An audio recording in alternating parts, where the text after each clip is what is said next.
be Professor Fraser Sturt from the University of Southampton.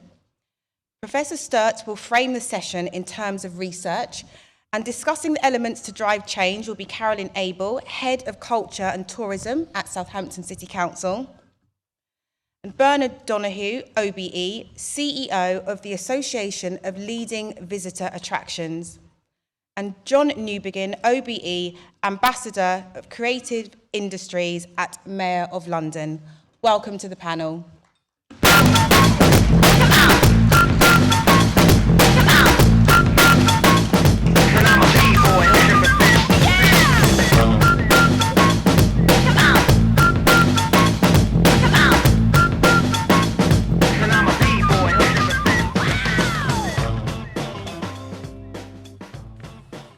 Hello everybody.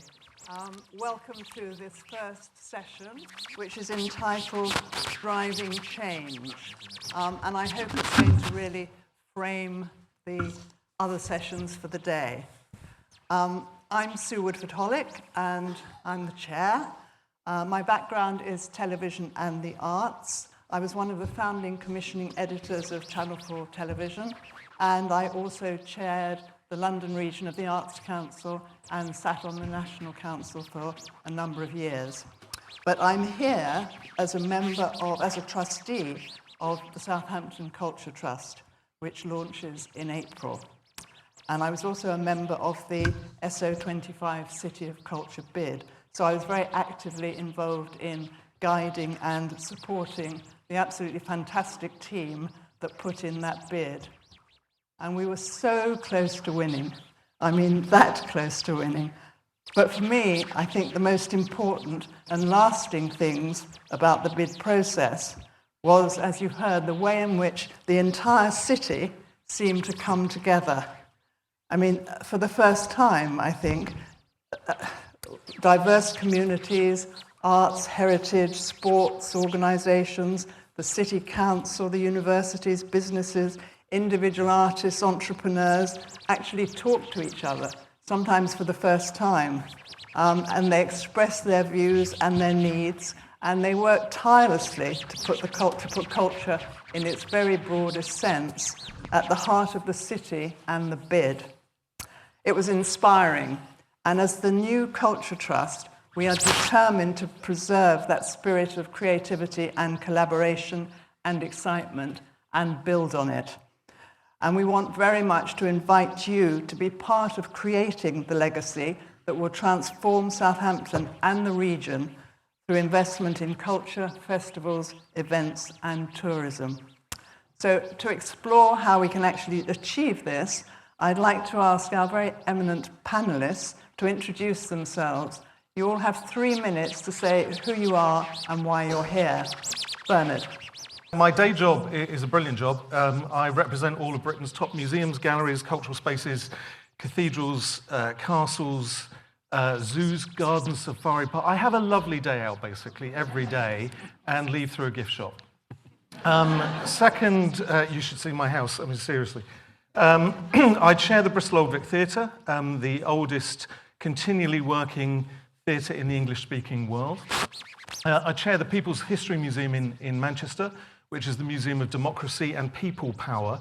We tell the story of how people, individuals and groups and collectives, can make a radical difference to people's lives through rights and equality legislation, whether it's about apartheid or anti-discrimination legislation on the basis of gender or sexuality or race or geography or disability or whatever. We've also got the archives of the Labour Party, and the world's largest collection of trade union banners. There's not much competition for that title, but we're very proud of it nevertheless. I used to chair Visit Manchester, the Manchester Tourist Board, and I'll come back to that in a second, Sue. And I currently chair the Visit London, the London Tourist Board. So that's why I'm here. And also, this is, of all the Hamptons, this is my favourite Hampton. So it was an easy gig. So what do I know from all of that stuff? And what have I learned in the last couple of years that might be useful here? One is, tourism is Britain's 5th biggest industry. third largest employer, and fifth biggest export industry. We're really good at tourism. We're globally good. And actually, it's one of those things that we often take for granted because it just seems to permeate every part of our lives. But it's more than economically significant, though it is economically significant. Tourism isn't just where you grow jobs. It's where you grow people. It's where you grow people in terms of their confidence and their civic pride and their sense of community and their sense of internationalism and interdependence and a sense of where they come from, and therefore, if you understand that, where you can go to. Tourism and culture and heritage are places that grow communities and grow economies and transform lives, and that's what we're essentially talking about today. The transformative power of culture, not just for a city, not just for a destination, but for individuals. And I'm going to stop because we've got lots of questions, but really, I think the biggest challenge today is other cities have done what you're about to do. But here's the thing. You, in this room, you create the backdrop for people's happiest memories. What a responsibility, but what an honor. What an honor. And as you create your plan for the next 5, 10, 15 years of what Southampton is going to feel like and smell like and exude, the biggest privilege, you can borrow from other people in other cities, the biggest privilege is that you get to do it in a Southampton way that's authentic, that reeks of you, reeks in a good way, by the way, reeks of you. And that's the best possible opportunity that you can get, doing it your way. About 10 years ago, I co-founded an organization called Creative England, which invests in creative businesses outside London and the Southeast particularly. And our mantra was, talent is everywhere, but opportunity is not. And one of the reasons I was keen to have that as our mantra is that all the things that I've done in my life, I was a youth worker for 10 years in London. I ran a club in Brixton and then was a street youth worker in East London. I worked for a theatre company. I worked in Parliament. I worked in the film industry. I worked in the TV industry. Everything I did seemed to me to evidence the fact that talent, creative talent is everywhere, but opportunity isn't. And now I do a lot of work internationally, and the same thing is true all around the world. It's quite extraordinary what's happening. I was in Azerbaijan recently. Culture minister in Azerbaijan, a country heavily dependent on oil, says we've got to get out of black gold and into human gold. We've got to find things that engage the young people in our society, make them feel that they're doing something valuable, make them feel they're doing something that is worthwhile, that explores their own creativity and is sustainable. And I'm on the international steering committee of a thing called the World Conference on Creative Economy. And at a conference we had in Bali to coincide with the G20 at the end of last year, the culture minister for Angola, another country that is heavily dependent on oil, said, people think that they want goods, but actually what we all want is good moments. That's what underpins a satisfactory life for us as individuals and for a community. And it seems to me that's why culture is not just a kind of nice to have and a good thing to have on the fringes, but it's a core of everything that goes to make a society worth having. And another line that I like particularly came out of some work that I was doing with an international council on creative economy that I chair, doing work during the pandemic. We looked at the relationship between cultural workers and cultural activity in 10 cities across the global south. And one of the things that kept coming out of that was people kept saying to us, when finance capital fell apart, social capital was what held our societies together. We've got to build a world on social capital, not finance capital. So when Satvir says, sometimes people say, why are you so interested in arts and culture in Southampton? It's because social capital underpins everything, and what builds social capital, what builds community solidarity, what builds people's sense of identity and where they live and what they're doing and how they feel about it and what their kids are going to do is basically culture and creativity. I'm on the Mayor's Cultural Leadership Board in London, and so I have this title of the Mayor's Ambassador for Creative Industries. But the useful thing about that in London is that as well as being on the Culture Board, I'm on the Economic Partnership Board for London, the LEP.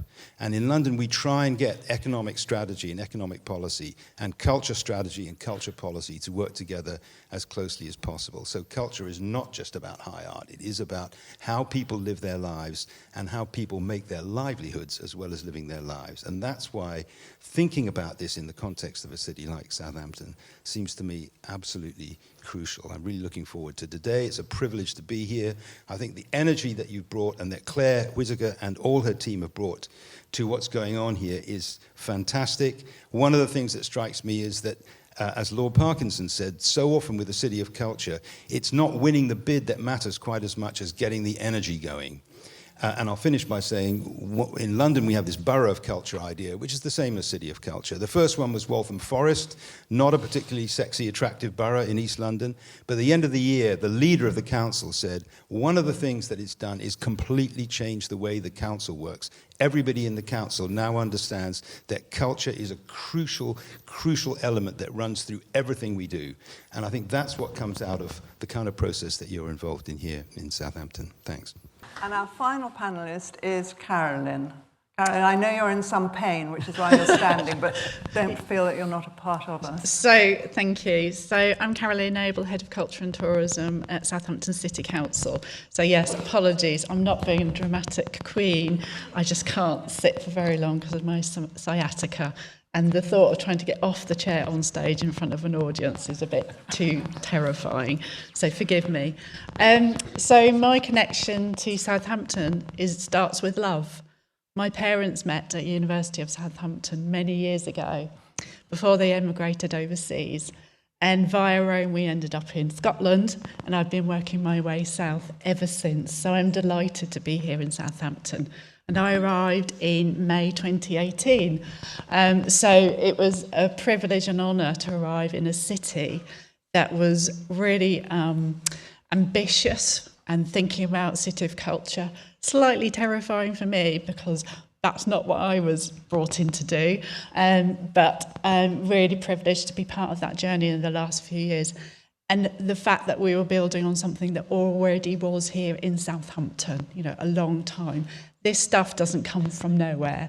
It is about the people. It's all about the infrastructure. It's about the opportunity as well. So from my perspective, thinking about my professional career, I started in Newcastle at Tyne and Wear Museums. For those of you who know, it's a big federation of 12 venues. So I worked across a number of those different communities. All of them with their very distinct identities. You could talk about the Mackhams, the Tackhams and the Sandys. If you know the areas, you'll be able to pin those down. But fundamentally what was connecting them was stories. And those museums, those civic museums with those amazing collections were connecting to those communities and delivering amazing programmes. But equally, and you will see a Newcastle transform from when I was there in the 90s to now in that period, because culture was at the heart of that in a post-industrial society that was really struggling. I mean, it was horrible, the deprivation levels. You could buy a house for £1,000, which is ridiculous, and the depth of poverty there. But actually, through that boldness and that ambition, where culture was very much part of driving that, think about tourism and economy, it's a different place. But actually, that Newcastle and those other communities, Gateshead, were very strong about who they were. And I think that Southampton hasn't had over the years is that clarity of together and standing bold. And prior to that, actually, I'd been in Australia for a year, travelling around as you do, getting into all sorts of trouble. But I did a lot of flora and fauna surveys, and particularly I worked, volunteered actually with at Uluru, which some of you may know as Ayers Rock, as the colonised name. And working with the Mutijulu community there. And at that point, in the early 90s, they were creating a new cultural centre. But this is a cultural centre without staff. This was a centre built on stories, but stories that connected back in the present and in the forward. Very powerful, a sense of the messaging, both for those communities, but also what they want to share with the outside world as well. I actually haven't been back since that centre was established, air miles and all that. I have to be a bit judicious, even though my family live there.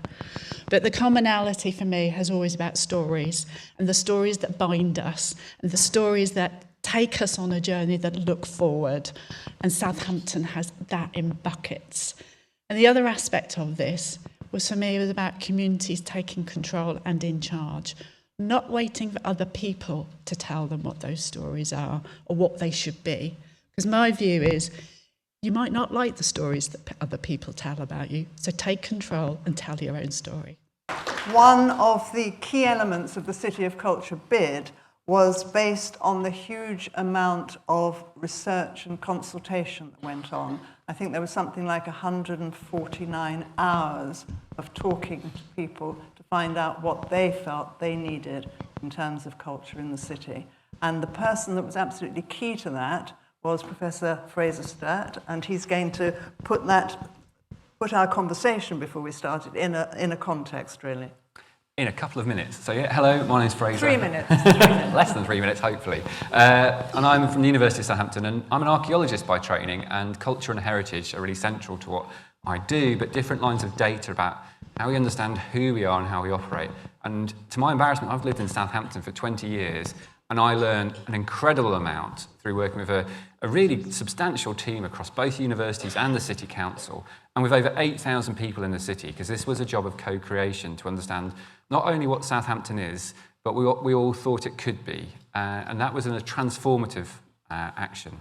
So we are a city of over 260,000 people, drawn from all over the world, speaking a plethora of languages, and that is part of the fabric of the city, but also the feel of the city. For the City of Culture bid, we also had to establish that Southampton does have, although in leafy Hampshire, significant need as well. There are areas in Southampton as deprived as anywhere in the country. So we have young people at risk and in areas of deprivation that you wouldn't find 30 or 40 miles away. So there are significant challenges in the city. But what really was the positive that came from this, from talking to everyone, was that there was a real desire and history of activity amongst groups across the city. So this wasn't a handle cranking exercise to get things going. People had been invested and working towards this and were looking for the opportunity to leverage it. Now, this being a cultural and creative activity, we're all very good at telling a story, and narrative is central to what I do and central to how we explain things to people. But part of the role of the group that we were working with was to ground that narrative and that aspiration that we came up with in recognising how it could be delivered. Because if we won City of Culture, or if what we do together now, making a plan, we have to be accountable for can it deliver in the way that Satvir was talking. So we had to go through the detail of what is the opportunity in Southampton. And that opportunity resides in the people of the city and in the assets they've created. We have some significant opportunities. Over 2 million people come through here as a cruise destination. There are cities across the country who love the ability to leverage that movement of people, an opportunity to tell our story and to get them to invest. We have creative communities who have been developing areas of the city and opportunities and working together to create those different sorts of spaces. We also have a very young city, largely due to the 2 major universities that we have here, and we have an issue with people leaving and going to other locations. So we have sort of a nascent potential that we can draw on. So this wasn't hot air about wouldn't it be lovely. This was a dream thought of together that could be delivered through some very clear actions that could be followed through. So we do have issues in the city, but they are things that we can deal with, as Carolyn said. And we know how we're going to track that and how we'll demonstrate it to ourselves. But it will take all of us to do it. If you do want questions, I hope we'll have time at the end for 2 questions. So do put them into Slido. So I'm going to start by throwing out a question to the panel, which is, can we actually use culture to drive change? And if so, how? Do you want to start, Bernard? Yes, so that's lucky. And in terms of how, Let me go back to COVID. I know this may be triggering for some of you, but there were fantastic things that emerged out of COVID. So we at Alva, my day job, we collate all of the visitor numbers of everybody. We're publishing it next month about who went where, which are the most popular destinations. One of the things that we found is that normally there's about an 80% retention rate of people continuing their memberships of museums, galleries, National Trust, English Heritage or whatever. That's in normal times. In the first year of COVID, it went up to 82%. In the second year of COVID, it went up to 86%. In years that people couldn't use their memberships of going to National Trust or English Heritage or museums or galleries or whatever. For me, that's a sign of philanthropic giving. It's a sign of people saying, when we didn't quite realize how important you, culture, was to us until you were taken away from us. And now we realize that you're a really, really important part of our lives. And I think that's fascinating. And when lockdown finished and people were able to leave their homes, you know, after the sourdough years and the banana bread months, and when people were able to leave their homes, what they did first was go to places of culture, and particularly outdoor places. I think, and it's a bit of a crass brag, but I think that we, in the culture, heritage, and visitor attraction economy sector, we are a parallel NHS. We're the places that people go to repair and heal and restore and understand what it is to be human. And because of that power of people, that power of what culture means to transform individual lives, as you were talking about, John, that's the glue. Tourism is the glue that makes sense of culture and heritage and digital and performing arts and rap and everything like that. But you need to harness it in the right way in order for everybody to be a beneficiary and not just some.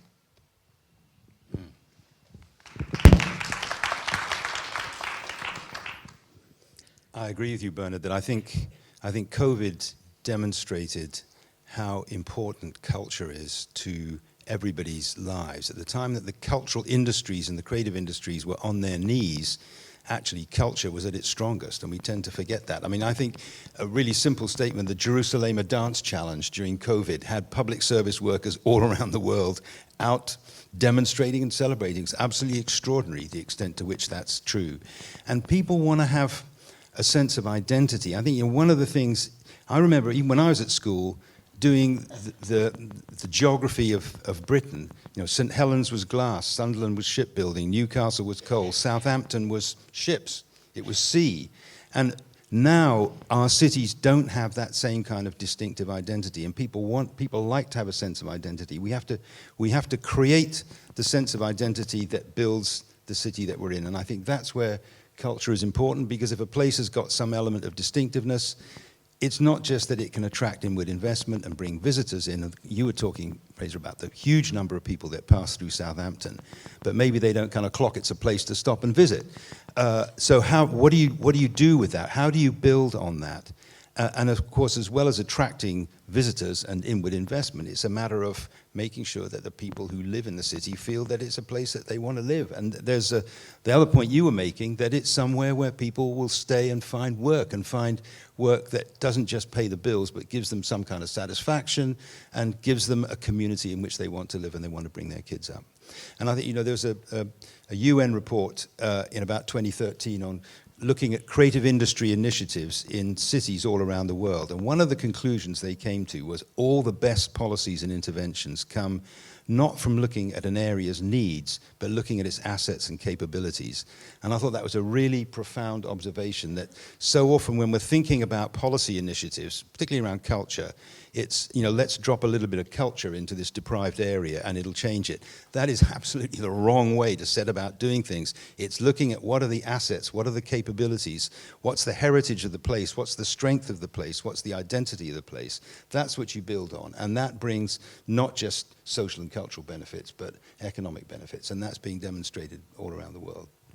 Carolyn, you know Southampton so well, so you know the assets.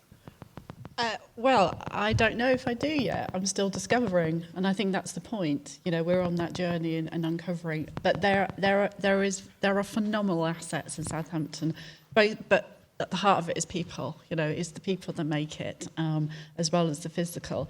But adding to that is, you know, recognising the value and impact that culture can bring, whether it's economic, socially, or otherwise.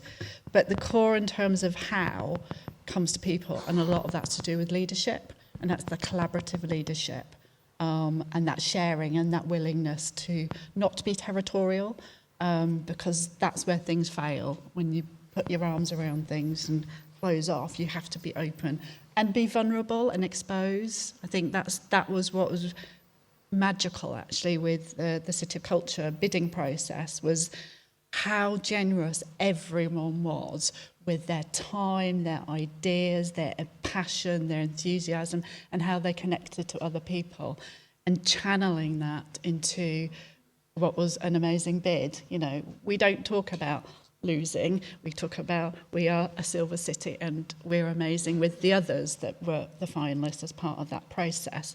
But the other bit of it is to be bold and to take risks, is not to be sitting back and a bit shy, is actually just standing up and shouting, putting ourselves on the map, but connecting all that we have to that, to bring that together and connect, whether it's through all the departments in the City Council. I'm delighted to see some of my colleagues here today. I really thank you for coming, and they've been really part of that journey. But also working with the universities, and that civic leadership is really strong. And there's more to come. There are lots of young people in Southampton. They are the future, and then actually they're the ones that should be driving this. So let's take all that and building on the capabilities. There's room for opportunity and growth. There's capabilities, but there's more potential still to be realised. I think everybody's being incredibly optimistic, but I just wonder, what are the real challenges about doing this, particularly in the current economic climate? Well, I think one of the challenges is that having a grain of sand around which the oyster begins to make a pearl is really important. So I can see Mast is a grain of sand in Southampton. That's great. But one of the issues which I think afflicts a lot of particularly regional cities in this country is something which in Creative England we call the ring of shit. And that was that you have investment from the Arts Council, and the lottery produces a really nice little space in the middle of town with a nice square and a nice fountain, and the town hall gets cleaned up. You walk 200 yards in any direction and you're in the ring of shit. That is not a creative city. That's a way of dividing a city and making people feel that what they in town hall are spending the money on is not what they want. People want money to be spent on. So a creative city is something that starts with the people. It engages people. And I think the challenge that we've got is that there are so many funds out there that are about basically putting a lick of paint on sadness and depression. And that is not the way to build a creative city. A creative city comes from how people feel about it, and it's what happens at community. It's the kind of thing that Zest is doing. It's the kind of thing that Issy's talking about. An anchor. I mean, what better metaphor for Southampton than to say this is an anchor that which will hold this big ship in place for the next 20, 30, 40 years. That's what seems to me is that's the big challenge that we've got, to talk about a creative city and not just a nice little cultural quarter.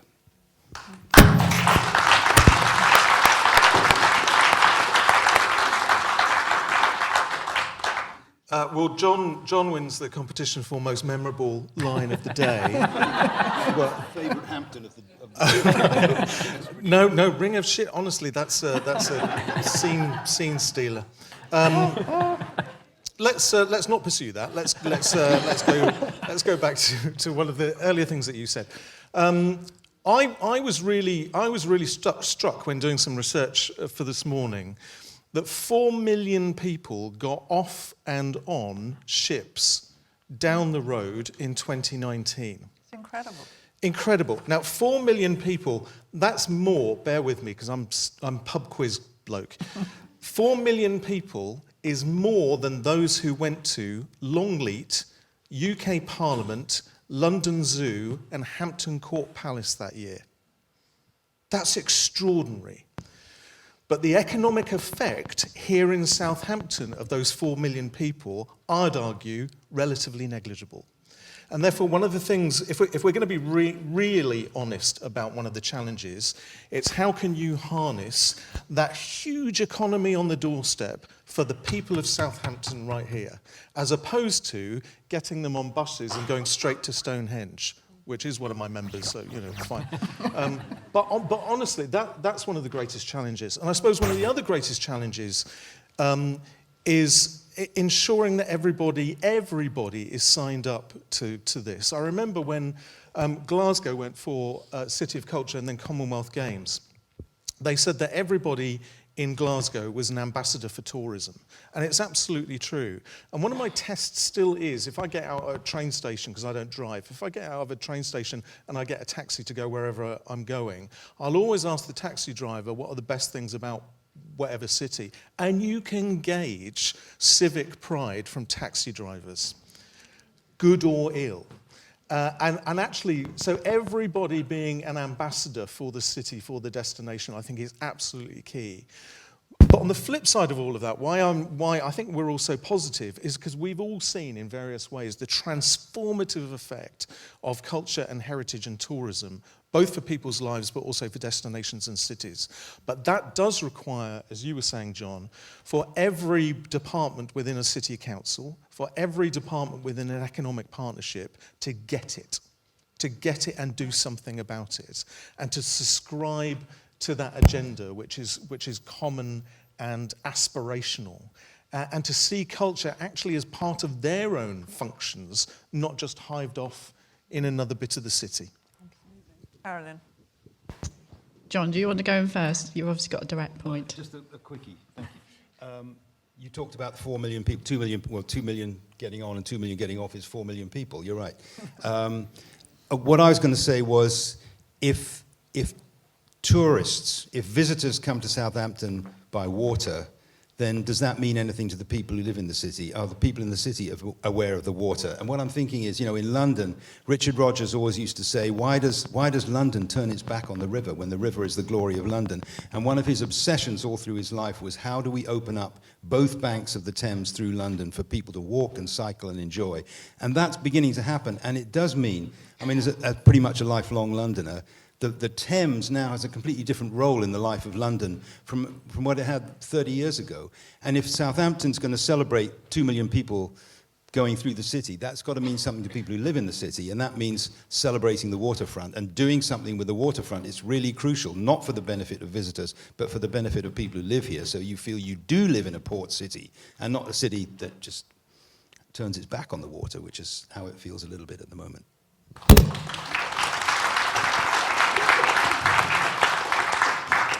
Yeah, and certainly the consultation with City of Culture, that was a very strong theme about the connection to the water and the opportunities. So it is part of the plans. And then I guess linking to that and talking about local authorities. So I think one of the biggest challenges is the hollowing out of local authorities. That's the simple challenge we are facing as the leader of the council. And I think Mike as chief exec is in the audience as well. Really, really tough choices to be made. We've got children and adults where the rising demand, it was challenging before the pandemic, it's even more challenging now. And it's really hard because you have to deliver on those. But there's also, we had conversations about how we change in the council to respond to some of those. And actually culture can contribute to some of that demand and the opportunity. But let's be clear, very difficult times coming. But that's why the matrix of funding of Arts Council, National Lottery Heritage Fund, others is really critical, as well as our businesses in the city. They were phenomenal during the City of Culture bid and the pledges they made financially to take us forward. So that is a challenge, but also an opportunity. And I guess the other bit, and forgive my politician colleagues, the politics, national and locally, is really challenging. The agenda's shifting, it is literally like playing rugby sometimes. The ball bounces that way, we have a blow of a whistle, and now it's going that way. And that's really disruptive to the city. And then Southampton has some particular challenges around that. that idea of master planning and visioning does get beaten off track at times, but we know we're trying to change that for the future and get that consistency where culture is embedded, thoroughly embedded in that through all of it. And I guess very quickly just say, I do have a worry about burnout for the sector, both the community and cultural sector. There's a huge amount of pressure that was before the pandemic, that happened in the pandemic. Everyone pivoted, everyone created. I see it in my team. They're exhausted, and to rise up again will, I know people will, but there will be consequences. So we just need to remember that human toll and the community toll as part of that as well. We need to make sure we take care of ourselves and each other. Absolutely. Fraser. Yeah, I think one of the challenges comes from any belief that you can decouple culture as an option from this. We have, across the country and across the city, you can very precisely point to areas of need and removal, the exterior from the ring of shit of your sort of idea of development there. And those things don't happen by accident. They're results of processes and thought that we put into things. And responsibility has to be there, that it has to be included. Bernard brought up the fact that culture is it's a second NHS. And this is fundamental. So problems that we have with health and well-being are as much a challenge about the number of jobs we have. So this really can't be disarticulated. And some of the challenges that we have in the city are because in the past it has been. It's been a case of, if we do this thing here, the economy will grow. And that is our priority, rather than thinking about across the spectrum about what's good for a population and what leads to a happy and healthy population. Very good point. Okay, so how do we make the change sustainable? And how do we make sure that it comes from within and up, as opposed to being imposed? I mean, I've done a lot of work in African communities, and if you go in and you say, oh, they need a well and they need a school, and you put in a well and a school, and nobody in that community actually asked you for a well and a school. What they wanted was a clinic. So the well is left unmaintained and dries up, and the school nobody goes to. So, that would be terrible if it happened in Southampton, and it wouldn't be, the change would not be sustainable. So, thoughts on that? What was that real shit thing? I think one is, I made a flippant comment earlier and about a new Secretary of State. And it got a laugh, but it's true. We've now got our 12th Secretary of State for Culture in 13 years.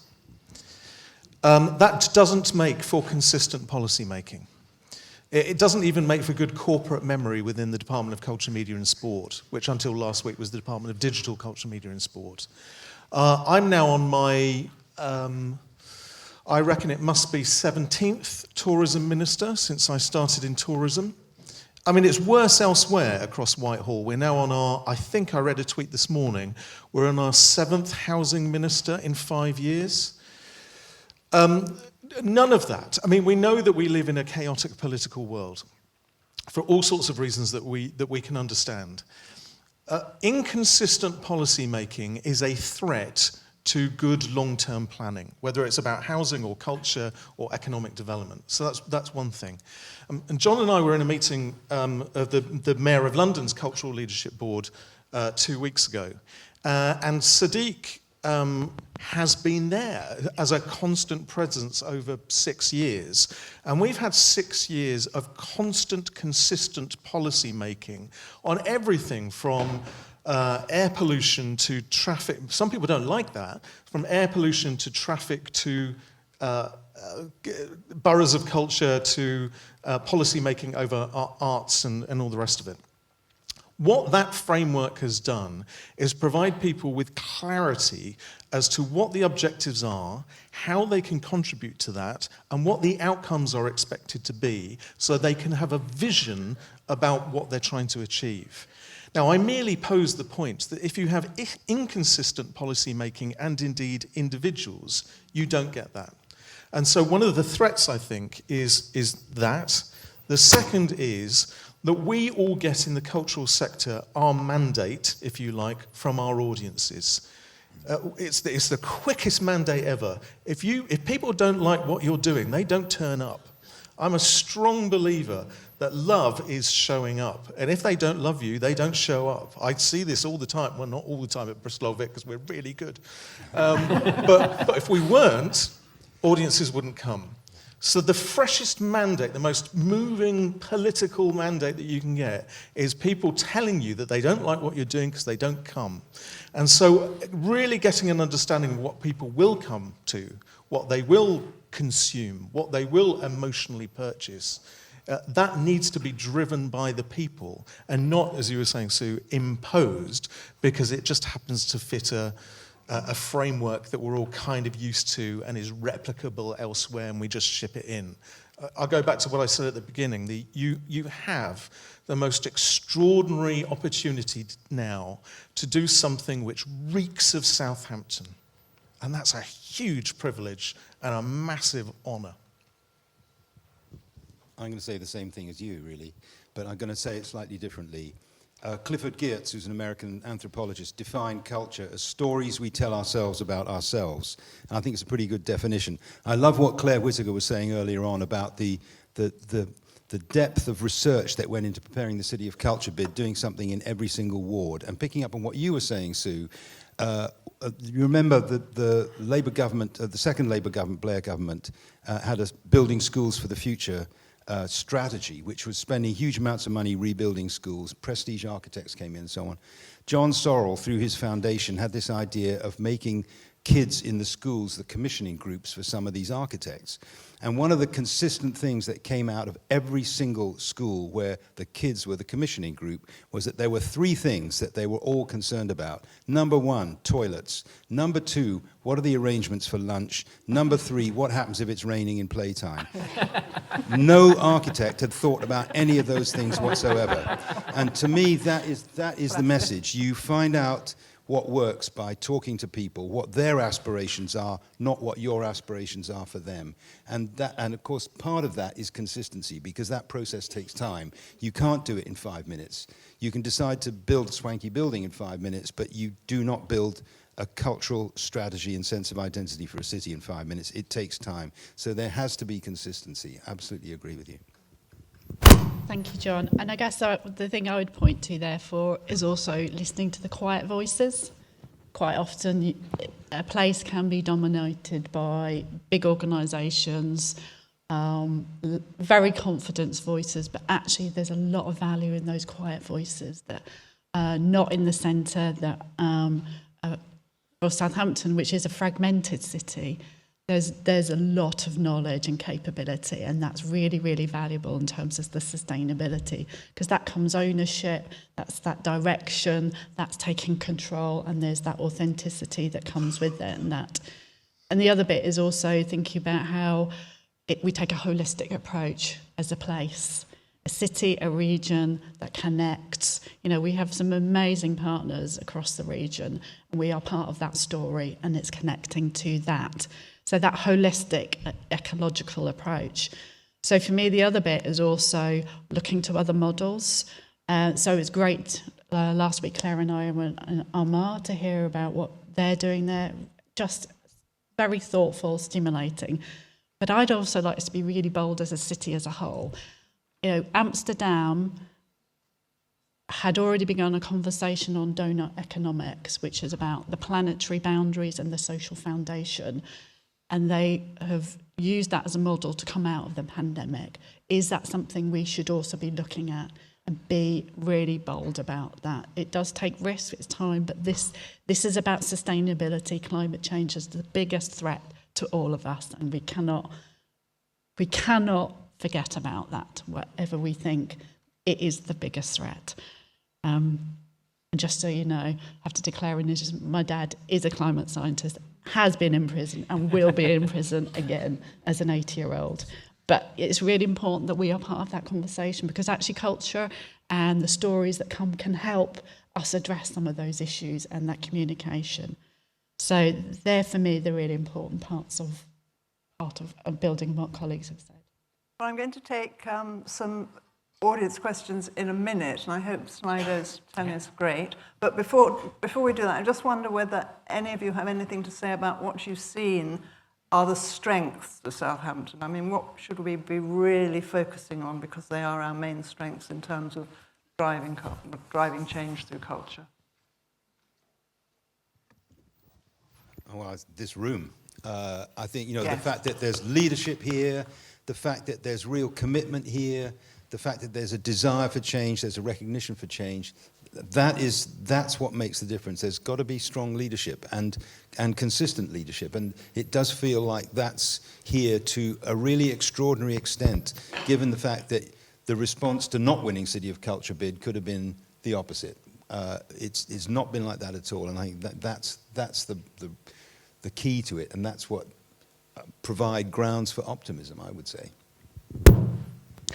I think mission, mindset, mobilisation, bring it all together, making it happen.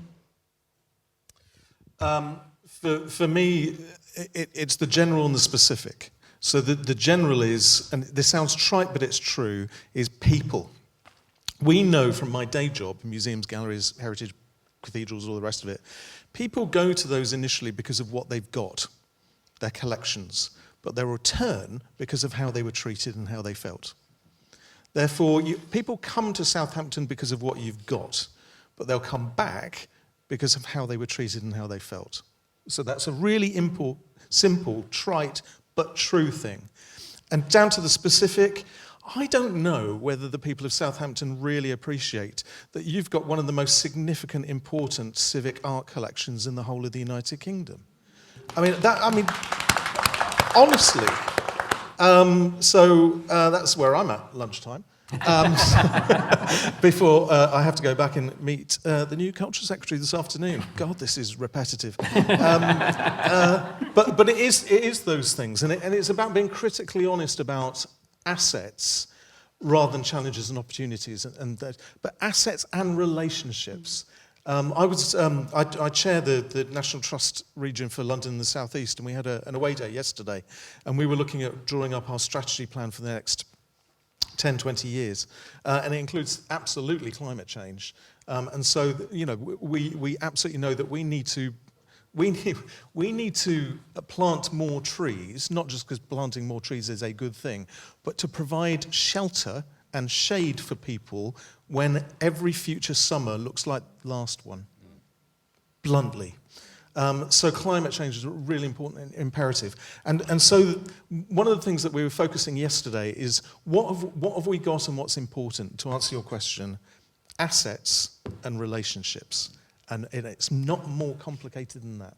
Fraser, you can tell us what the audience are thinking at the moment. Yeah, so I think you're going to have to abstract from this, but people want to know how can we best use the funds that have been awarded and what they'll bring with them as well to actually make the arts and culture more accessible for schools and the less privileged in the city. So how do you actually do this? It's fine to have it as a concept, but from your experience, how do we best do it?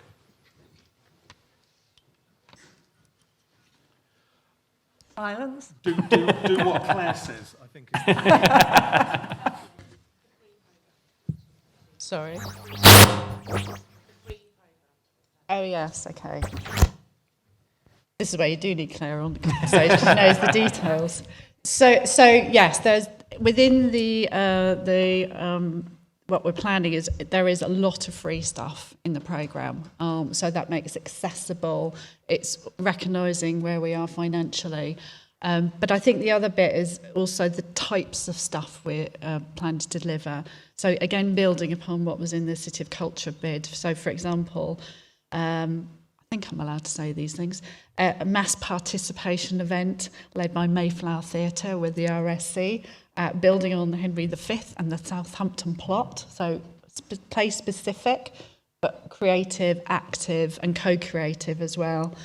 One of the really big things that close to my heart is around City of Reflections, which is a spectacular light show around our heritage assets. And many of you know not in great condition, but we are investing 6.7 million right now to repair them. But as part of that is then how you bring them alive and animate. But again, those reflections will draw upon our local history and maritime collections, the art collection, the best known in the country, I have to say it, and they will be part of that story, as well as thinking about the photos and participation from our communities and heroes. And Belonging, which is a series of citywide co-created events which are in our homes and pubs and libraries and our community centres and gardens. So particularly think about linking to health and wellbeing and pride. Home theatre, generations tell their stories in their living rooms, but also homegrown, coming together to grow and cook together. Food is a really important part for us in our sort of identity and pride. And also other things like the Youth Festival that we're planning to work on. And we've already talked about Old Northern Road and Southampton Sound, so very much building upon our music heritage and the opportunity. So there's lots to come. And actually there's more to be done as well. So this is not prescripted that other things can't come on. And what we hope is this is that galvanising and that people have their own ideas and opportunities to build upon it. But it's taking the bones of what that bid did, which was based on that consultation, which is based on the stories that you shared to shape that programme. So it's going to be very exciting. Darn hard work, so we'll need you all in the room with us to make that happen. The question was, what do you do with the money that you've got, essentially? To make it accessible for all. To make it accessible. I mean, I think this is perhaps a rather trite response, but it seems to me there's three areas to think about. Of course, money usually comes with strings attached, so it may not be unrestricted in the kind of things that you can do with it. But I think the three elements in beginning to change things can be the hard day-to-day graft and the celebration. You sometimes need to have kind of big things out on the street, but you can't just have that. There's got to be what underpins that. But the third element, which I think we forget about and often shy away from, is competitions. People love competitions. And this may be a dangerous thing to say. In Creative England, one of the things that we did quite early on was we started a thing called the 50 most creative businesses in England. I mean, we had no idea who they were. The thing was a complete fake from start to finish. But people love a competition. And people wanted to be on that list of 50. But the main thing it did was highlight the fact that there were lots and lots of really creative businesses out there that people were not aware of. And I think that the thing about competition is you only have to see any of these kind of talent shows on television. People want to have a go. They want to say, I'm good at something, but it's very difficult for me to find an opportunity to stand up and do something with it. And having competitions at all kinds of levels just help to give people confidence, and it raises the profile of how much creative talent there is in communities all over the city anyway. So those three things, the hard graft that underpins it, the big celebrations, and competitions, I think are three elements that you want to try and stitch into your funding. I also think that on the Culture Trust, we're absolutely determined that as much of the money that we have available goes to the programme and goes to the people, and that we try and keep our overheads as low as we possibly can, so we maximise the culture that's out there and that people can see and can consume, and that makes them feel better. Second question? Yeah, there is. And so there are some really good challenging questions about how you make the trust and the endeavour accountable and transparent so people can understand and engage with the process, because as you said, there are strings attached and not everyone's going to be happy all of the time, but are there good models that we can follow or make sure are embraced around that process of transparency and accountability?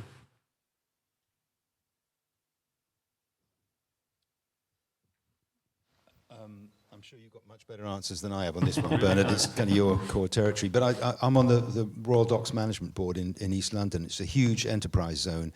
And one of the things that we've done is to invite a whole bunch of journalism students from University of East London to make little podcasts and blog and create a kind of social media presence around what we're trying to do in terms of culture in the Royal Docks. So it's not all complimentary at all. But it's all very, very energetic comment. Some of it is positive, some of it is negative, but it gives us hugely valuable feedback, but also it creates a sense that there is real community, creates the reality of there being community participation and a kind of accountability which you can't get through putting out something from the council or something from So Forward or having a newspaper. So I think that's classically using resources in the community to generate stories. All of that, plus at the People's History Museum, all of our temporary exhibitions are co-curated with the community. It's just a natural thing that we do. So we have an exhibition on at the moment. It launched 9 weeks ago, and it's called Nothing About Us Without Us. And it's about disabled people's rights and the fight for disabled people's rights, right the way from sort of institutionalization and the way that asylums were visitor attractions in the Victorian age, right the way through to now. That it's still the case that 5% of places that you go to vote are not physically accessible to wheelchair users in 2023. And everything in between, and all the anti-discrimination legislation, particularly that went through in the 80s and 90s. So all of our programs are co-curated with local community groups, and in doing that, it's tough work and it's exhausting work and it's not easy, but it gives an absolute authenticity of the hidden, silent voices that you were talking about, and it proofs. What we do is correct and uses the language of the community that we're talking about and that we're addressing. The other thing that we do, and we're going to start doing it at the Bristol Vic as well, is having open days where anybody from the community to come in and look around, not just the theatre, not just the back of house, but also the offices. Where do you make decisions? How do I get involved in this? What do you do over there? How do I get to have that job? And really, really open and inclusive. And it comes back to something that since COVID, I've been speaking at a lot of conferences about the lessons that we've learned from COVID. And one of them always comes as a surprise, particularly to an audience like this, if you don't mind me saying, which is culture and tourism and heritage was the second largest beneficiary of new taxpayer cash by this government during COVID, second only to the NHS. That's extraordinary. I wouldn't have put money on that 3 years ago. But when you tot up the Cultural Recovery Fund, the reduction of VAT from 20% down to 5% for hospitality and museums and galleries and visitor attractions, all of that kind of stuff, it starts totaling. We were the second largest beneficiary of new money from this government under COVID. I think that's amazing. But the reason that we got that was data, so really good data is unsexy as hell, but counting the number of people who come, how long they spent there with you, what did they spend, both in terms of cash and hours, all of that data got us through the door of the Treasury, as Claire will know. But after that, we backfilled the argument, which is we're a parallel NHS. We're the places that people will want to go to heal and to repair and to recover. And so all of those things, I think, are just so important. So some of it's unsexy, some of it's exhausting, but without it, you don't get a mandate and you don't get sustainability. Just one thing to add. Obviously, in the council, we are politicians. That's where the mandate comes from, and that check and that accountability. Satvir talked about being on the doorstep. All the politicians in the council are hearing that feeds back in. That's a really important and powerful way. And I get emails in my inbox saying, Carolyn, can you sort this out? Absolutely. And it's also sort of that part of creating a hit list of what's wrong and how we address that and telling people we're trying to do that.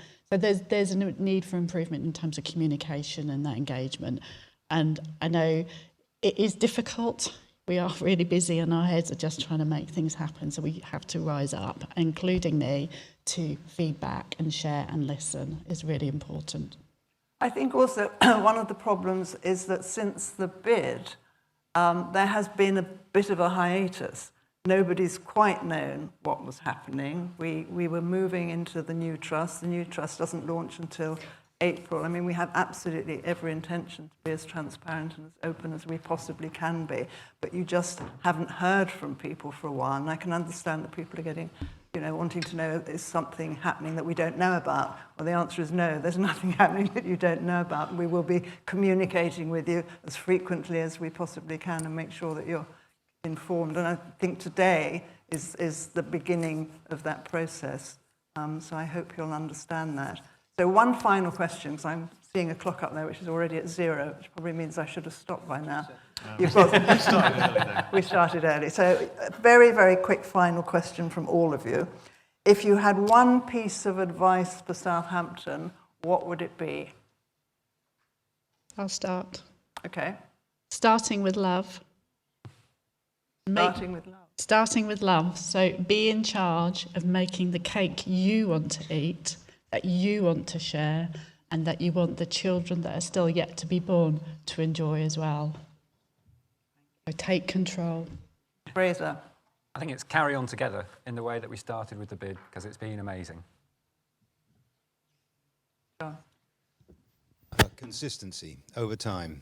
What we've all been saying, set a strategy, stick to it. Even if it means you can't go as fast as you want, it's more important to try and carry everybody with you so that you are containing and maintaining the direction of travel over a period of time. That seems to me the real essential in all this. Don't let your new marketing slogan be the ring of shit. I can't stress this enough. It won't land well. It is something that I said before, and it's fundamentally true. Look round at who you're sat next to. You create the backdrop for people's happiest memories. And the opportunity to do that for your fellow citizens here in Southampton over the next 5, 10, 15, 20 years is an extraordinary opportunity and responsibility. Grab it. Grab it. Okay, well, I'm going to have mine go as well. Mine is, let's make it happen. So thank you. Thank you very much to the audience. Thank you to our wonderful panel and to Fraser for his expert advice. And thank you all. Hope you enjoy the rest of the day.